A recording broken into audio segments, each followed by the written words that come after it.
Anytime you hear that Pete Rock and CL Smooth beat drop, for many, it unlocks core memories. After all, NBA Street was a canon event for a lot of gamers growing up in the early 2000s. Before NBA 2K nickel and dime their fan base to death, gamers had options that were frankly a lot more fun. But since the release of NBA Street Homecourt, it's been crickets on a new entry in the series. One quick Google search and you will find countless numbers of tweets, forum posts, and videos asking, what happened to this franchise? I mean, how did it go from a critical darling to just a relic of the past? In this video, we're gonna explore the rise and fall of the NBA Street series, plus the potential for a redemption arc in the form of a recently announced new Street Ball game coming from the former developers of the Street series. So stick around to the end of the video if you want to learn more about that. Before we get into it, first let's talk about the...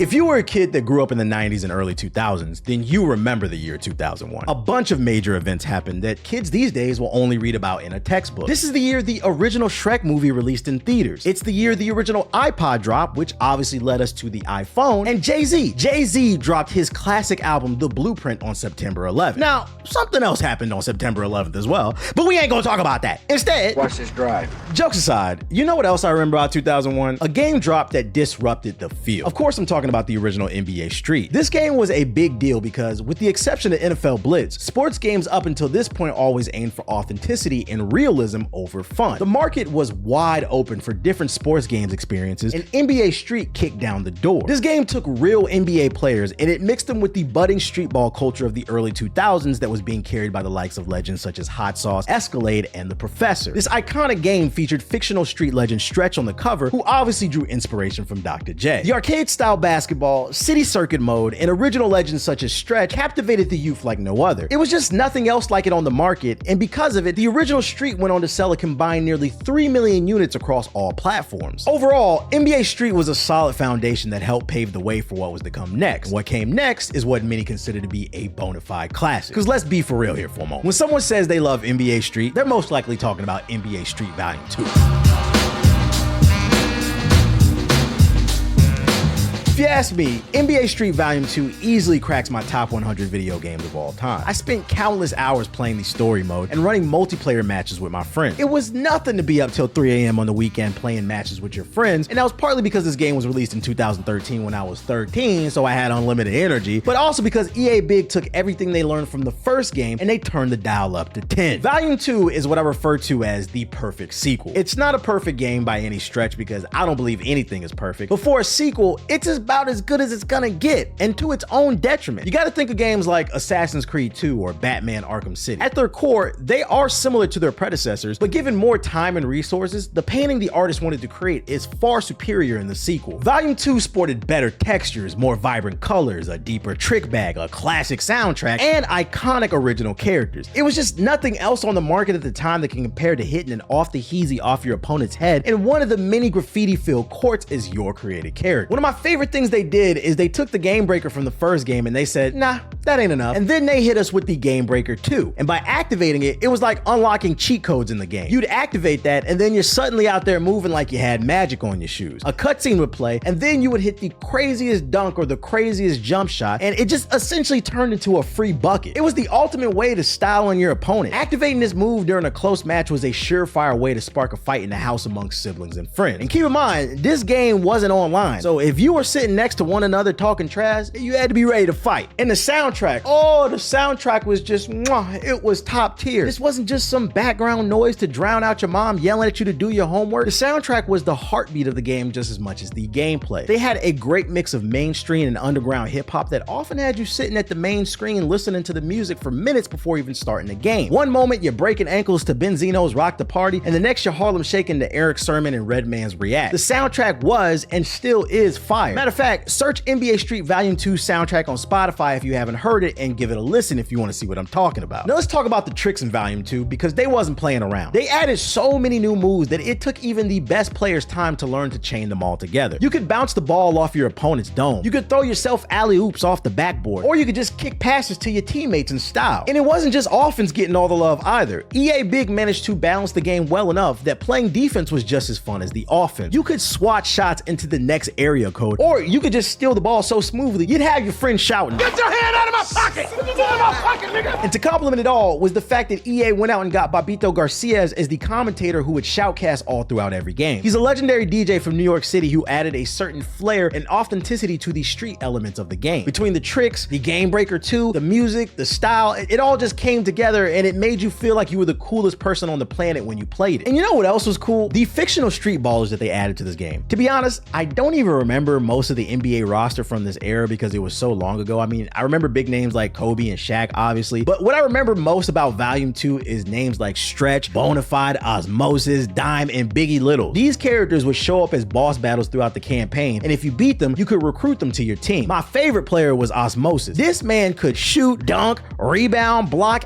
and handle the rock. He was a literal cheat code that carried a lot of games for me. And I haven't even on character because that was a thing too. The customization was solid, so it really felt like a chance to live out your basketball fantasies. It really wasn't much to hate about Street 2. It did this thing where it hit that sweet spot where it was easy to pick up, but then it was hard to master. It quickly became a fan favorite with sales peaking just over 2 million copies across all platforms. So then the question becomes, what happens when something finds major success? The success of Volume 2 naturally spawned numerous clones. You had games inspired by it such as NFL and FIFA Street, which is also made by EA Big, but then you also had straight up clones and competitors such as NBA Ballers and One Street Ball, and the game that inspired one of my favorite Dave Chappelle skit shows, Street Hoops. Tell your little friends, the dreams do come true.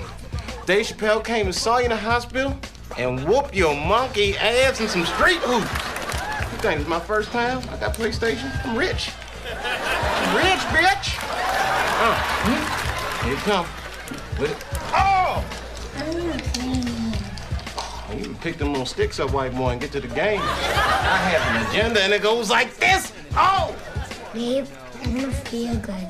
Could you call the nurse for me? Yeah. All right. Are you all right? Hold on. Nurse, could you come in here, please, quickly? Billy is getting his ass whooped on Street Hoop. I need a witness. Many would consider Volume 2 to be the peak of the series from a gameplay and innovation standpoint. So naturally what happens after you reach the mountain peak is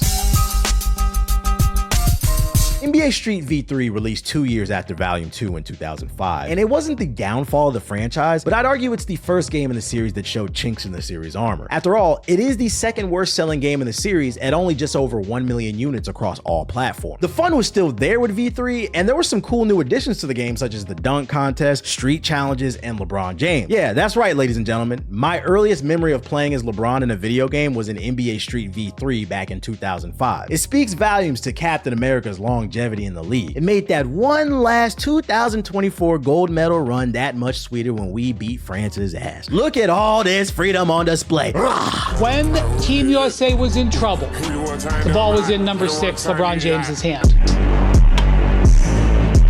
As someone who's played every game in the series, from my perspective, I think the issue with V3 is it wasn't a bad game per se, but it didn't push any boundaries. It felt like EA Big was coasting off the success of Volume 2, because essentially at this point in the series, the game sold itself because of the brand name. I think the new art direction, it split the community as well. Everyone loved Volume 2's vibrant cel-shaded art style, but many, including myself, weren't big fans of this more realistic look with the shiny character models. And there were other issues too. I recall the animations not being as smooth as the previous games, and they made changes to the Game Breaker for no reason. In V3, players couldn't pocket the Game Breaker anymore, meaning you couldn't store it for later use as a trump card. You had to use it right then and there, which made the offense much more predictable. The Game Breaker also was transformed into this dunk sequence where the player could perform a series of tricks and dunks to maximize the impact on their Game Breaker, but I just wasn't a big fan of it. I guess it was cool they allowed players to score up to 3 points while also subtracting 1 point from the opponent, essentially making a full power Game Breaker a 4-point play, but some people liked the changes and some people hated it. I mean, normally that's fine, but most people loved how Game Breakers worked in Volume 2, so splitting the audience in V3 would only cause harm in my opinion. I appreciated they tried something new, but it had poor execution. It's the classic case of trying to fix something that wasn't broken. And the worst part is, it would only get worse from there. So 2007 rolls around, and it's a new era with the Xbox 360 and the PS3, and what we got is the first and last HD era of NBA Street titled NBA Street Homecourt. This is the one with Carmelo Anthony on the cover, and it's the worst selling game in the series, with it not even cracking 1 million units sold across all platforms. But that shouldn't shock anybody when Carmelo Anthony's on the cover, because he's not known for winning anything anyway. Honestly, I wasn't a big fan of this game, and because once again, the things they fixed didn't need to be fixed, and overall, I wasn't a big fan of the visuals. Homecourt featured this new Homecourt Challenge mode, which is a single-player campaign where you got to take on NBA legends via their home court, hence the name of the game. It featured Venice Park, Franklin Park, Cloverdale courts, and more. I actually really loved how each time you made it to a new court, you were given a brief narration explaining the history of said court and which NBA players came from it, but it was about as much depth as you were going to get in the single player. Home court was just a bunch of challenges on each court, and then you move on to the next one where it got a little bit harder. That was cool in the PS2 era, but I think gamers expected more from their next gen consoles, so once again, it felt like EA Big was just coasting off the success of their previous game. They did introduce the trick remixer, which allowed more control over how you perform tricks, plus you could do double dunks, but most of these minor changes weren't enough. They felt more gimmicky than game changing, so many gamers grew bored of the gameplay quickly. Add in the fact that the AI wasn't the smartest, and sales dragged in comparison to the previous entries, and the writing was all but on the wall for this franchise. I mean, look around. It's been almost 20 years, and sadly, we never got another Street Ball game. Matter of fact, EA disbanded EA Big shortly after the failure of NBA Homecourt. When the world needed NBA Street the most, he disappeared. Then everything changed when NBA 2K attacked with their microtransactions and their shitty community manager, Ronnie 2K. Jokes aside, in this digital age of online gaming, social media, and content creation, I believe Street Hoops could really carve out a niche. I know from the comments that I've seen in my chat over at twitch.tv/the Black Hokage that many of you don't seem to understand why we haven't seen a new Street Ball game. And to be frank with you, I believe it's because NBA Street was just never that popular. Matter of fact, I know it wasn't. See, years ago, I got to test some EA games early, and after I gave them feedback on their games, we all went to dinner together. And during that dinner, I got to ask for insight on what happened to the Street series as well as the Def Jam series. And what they told me is they would love to make more, but it's out of their hands. They specifically said, we haven't seen a new Street or Def Jam game due to poor sales. And what's one thing we all know EA loves?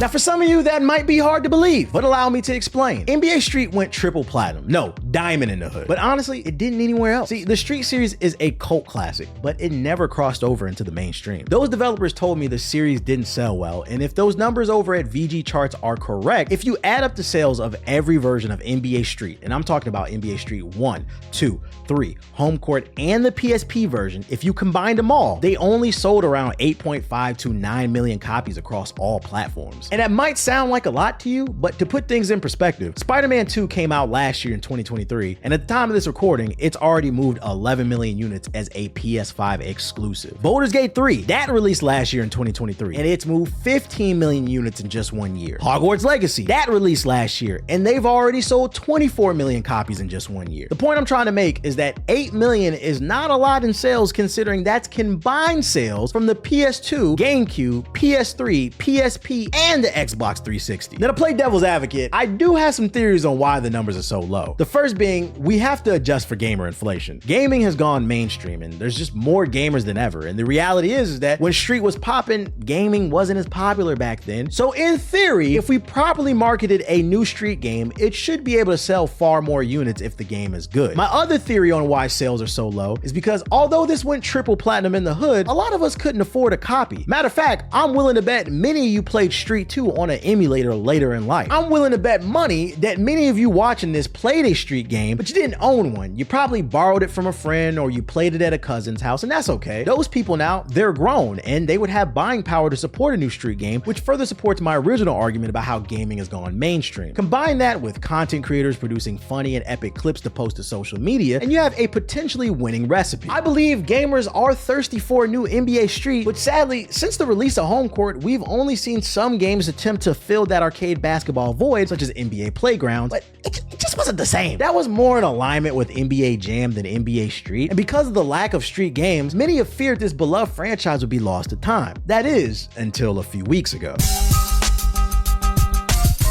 It was July 23rd, 2024. Then many gamers woke up to reports claiming that a new NBA Street was in the works. Well, sorta. Reports claimed that former EA developers formed a new studio called Play-by-Play Studios, and their first game would be called The Run Got Next. They're calling it a spiritual successor to NBA Street, and what we know about it so far is that you'll be able to play solo or squad up online in 3v3 matches. It will have cross-play, cross-progression, unique characters with strengths and weaknesses. It's running on the Unreal Engine 5, and it drops sometime in 2025. Now, for those of us who caught a whiff of the news the day that it dropped, I think I can speak on behalf of the gaming community when I say we all collectively felt a roller coaster of emotion. At first, it was this. Then, once the initial excitement of the announcement wore off, the pessimist in me began to think, Don't what?